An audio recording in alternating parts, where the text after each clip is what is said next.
நேற்று நெருப்பு குறித்து பார்த்தோம். இன்று என்ன பார்க்கிறோம் என்றால், cardinal Luis Tagle has now seen what he may never be allowed to say.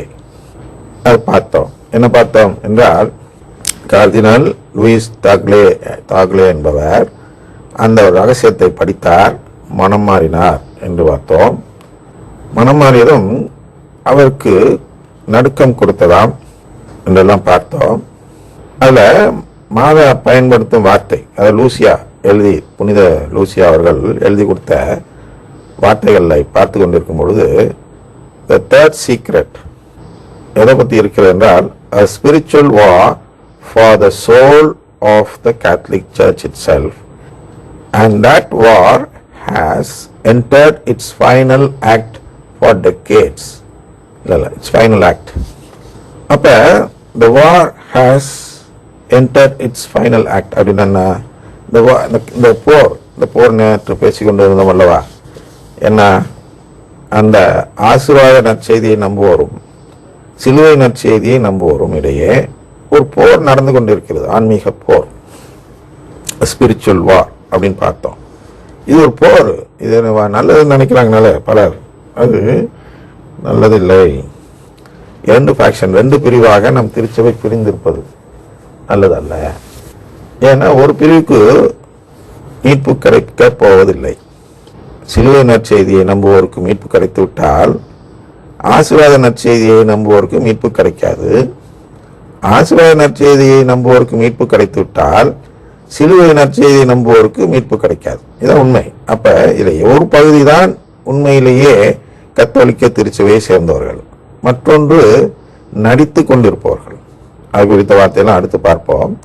ஆனால் ஏன் இதை மறைத்து வைத்தார்கள் இந்த உண்மையை?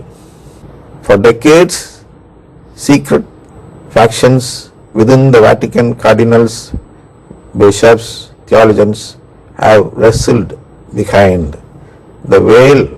Some believe the church could not handle the full truth.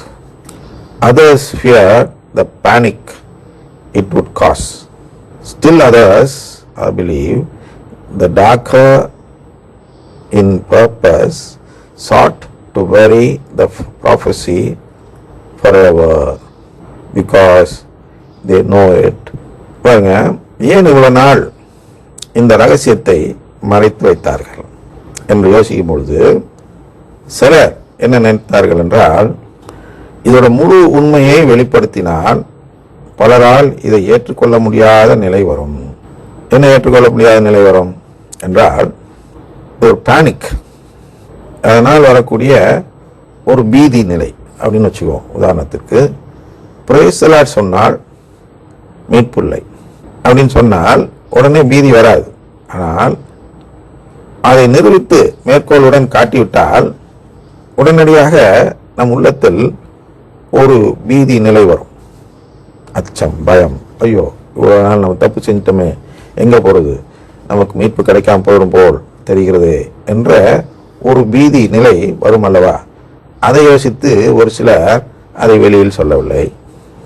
Still others, darker in purpose, sought to bury புதைத்தல், to bury the prophecy forever அப்படின்னு ஒரு சிலர் இருக்காங்க. என்ன நினைக்கிறாங்கன்னா, இது வேண்டாம், அதான் அவர்கள் தான், அதாவது அந்த ஆசீர்வாத நற்செய்தியை நம்புவோர் என்ன செய்தார்கள் என்றால், இதை வெளியிட்டோம்னா என்ன செய்யும், இது தப்பான ஒரு புரிதலை நமக்கு தருகிறது.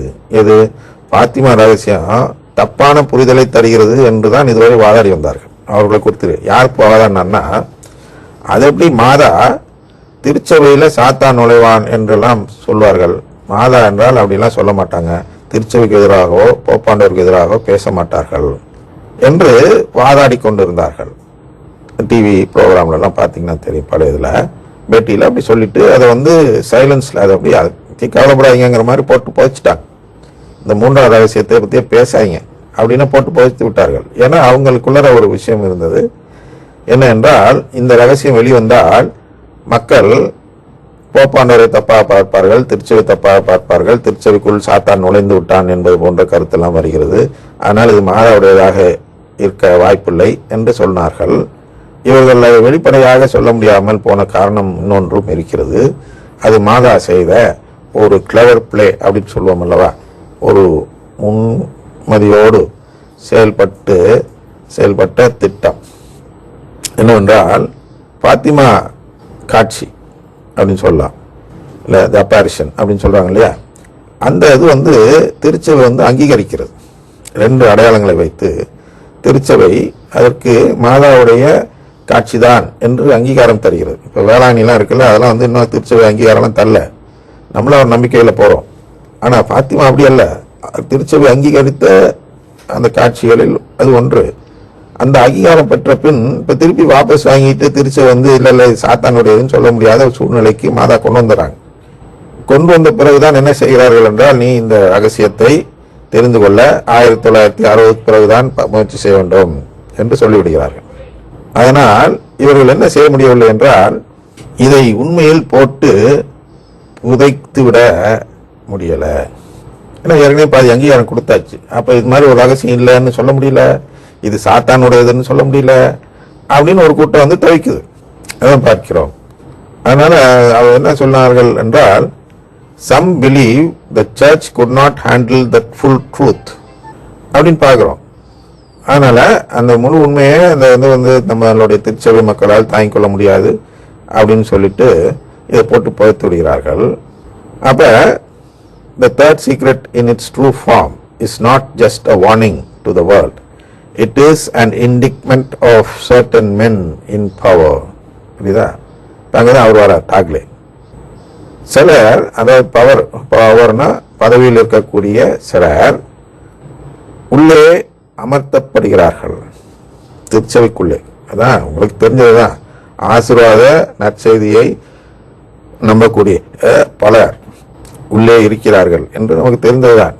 அதான் அவங்களும் சொல்றாங்க, வேற விதமா சொல்றாங்க. Men who would walk the marble hall of the Vatican, who wear asics and smile for cameras, but who carry a hidden allegiance not to Christ, not to the cross, but something older, something cunning, something that once whispered in a garden. Did God really say these men, who the prophecy calls the counterfeit shepherds? இவர்கள்தான் counterfeit shepherds. நாளை பார்ப்போம்.